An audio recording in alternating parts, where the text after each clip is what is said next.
இனிய தமிழ் வணக்கம். தெலுங்கு தமிழ். அணு என்பது மிகச்சிறிய துகள். அத நம்ம கண்ணால பார்க்க முடியுமா? பார்க்க முடியாது. நுண்ணோக்கியால மட்டும்தான் நாம பார்க்க முடியும். அதாவது மைக்ரோஸ்கோப்பால மட்டும்தான் அணுவை நாம பார்க்க முடியும். இந்த அணு என்பது பெரும்பாலும் வெற்றிடமாக இருக்கும். இந்த அணுல அணுக்கரு அப்படின்னு ஒண்ணு இருக்குது. இந்த அணுவை விளக்க முடியுமா? விளக்க முடியும் அப்படின்னு அப்பயே அவ்வை பாட்டி சொல்லிட்டாங்க. இந்த அணுவை பிளந்து நம்முடைய அறிஞர்கள் துகள்கள் இருக்கு அப்படின்னு சொல்லியிருக்காங்க. அது என்னென்ன துகள்கள்? புரோட்டான்கள், நியூட்ரான்கள், எலக்ட்ரான்கள்.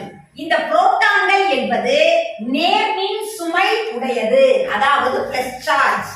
எலக்ட்ரான்கள் என்பது எதிர்மின் சுமை உடையது, அதாவது மைனஸ் சார்ஜ். இந்த புரோட்டான்கள் எத்தனை இருக்கோ அத்தனை எலக்ட்ரான்கள் அணுல இருக்கும். இந்த நியூட்ரான்கள் என்பது நடுநிலை தன்மை உடையது. சரியா? இந்த அணுக்குள்ள அணுக்கரு இருக்கு. இந்த அணுக்கருவுல என்னென்ன இருக்கு? புரோட்டான்கள், நியூட்ரான்கள். இப்ப அணு வரையறு அப்படின்னு கேட்டா சொல்ல தெரியுமா? யாரால சொல்ல முடியும்? ஆசிரியர் சொல்லுங்க.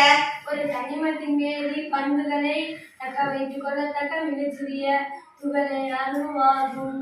ஒரு தனிமத்தின் வேதி பண்புகளை தக்க வைத்துக் கொள்ளத்தக்க மிகச்சிறிய துகளே அணுவாகும். துகளே அணு ஆகும். சிறப்பாசிரியர்.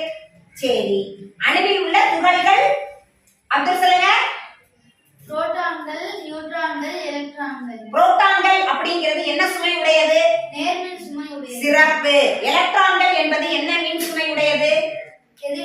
எதிர்மின் சுமை உடையது. நியூட்ரான்கள் என்பது நடுநிலை தன்மை உடையது. சிறப்பு அப்துல்.